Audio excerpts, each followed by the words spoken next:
In this video, we are going to be investigating the relationship of light frequency and electron energy. As you can see displayed on the screen, this time we are using platinum metal.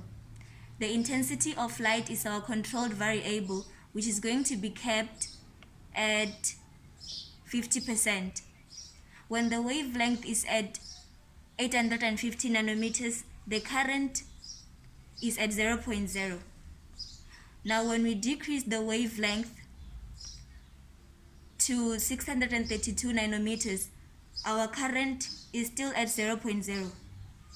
When we further decrease the wavelength or increase the frequency to a point when the wavelength is at 444 nanometers, the current is still at 0.0. Then no electrons are removed. When we further increase the